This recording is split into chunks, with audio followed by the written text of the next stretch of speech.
Hard-fisted rule. The white man believes in hard-fisted rule. This is why he's so great at colonization.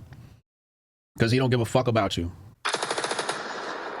When things settle down again, the subject populations found themselves at least no worse off than before. And we're going to see this when we talk about communism. We're going to see that the citizens of Russia under the royal family, before the provisional government, and then later on the Soviet Union, people lived better under the king than they did under social democrat or Soviet rule. Same thing happened here. It says the subject populations found themselves at least no worse off than before. And they shortly began to perceive that they had benefited by the change of rulers.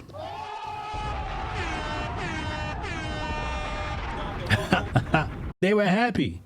They were permitted to retain their own laws and judges. Governors of their own race administered the districts, collected the taxes, and determined such differences as arose among themselves. So they handled their own judicial issues. The citizen classes, instead of bearing the whole burden of the state expenditure, had only pay a poll tax of no very exacting amount, which is much different than how Britain handled India and other places. And they were free of all obligations, unless they held cultivable land, in which case they paid the kharaj or land tax as well. The poll tax was graduated according to the rank of the player, and its collection in 12 monthly installments made it easier to meet. So they even let you put the shit on layaway. The boys let you put your tax payments on layaway. They like, you ain't got to pay this all at once, man. We take payments. You know what I mean? We take payments. That ain't no problem. That ain't no problem. The poll tax was an impost upon heresy. It was levied only upon Christians and Jews, right? So if you was Muslim, it was cool. If you was a Christian or Jew, you're going to have to pay for that. But you can live how you want.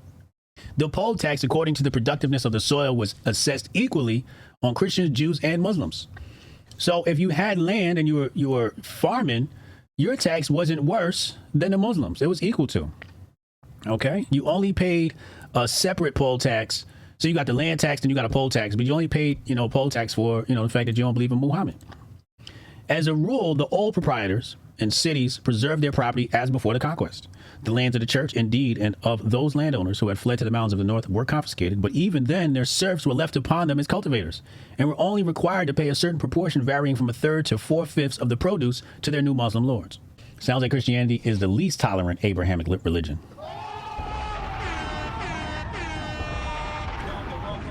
And that's why I say there's so much on the Jews, because they don't want you knowing what the fuck they've been up to. That's why they got you looking at the Jews, so you never look into they ass. You know what I'm saying? Beyond the poll tax, the Christians were in no way subject to heavier exactions than their Muslim neighbors. They had even gained a right which had never been permitted them by the Gothic kings. They could alienate their lands. Meaning, the Gothic kings would not allow them to control their land. So when they say alienate their lands, basically this means buy, transfer, and sell.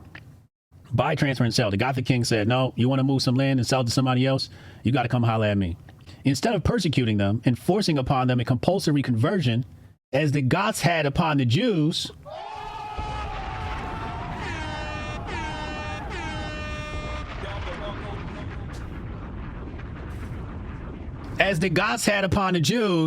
the Arabs left them free to worship whom or what they pleased.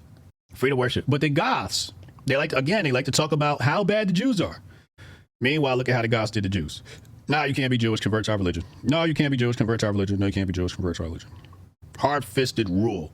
The white man believes in hard-fisted rule. This is why he's so great at colonization. Because he don't give a fuck about you.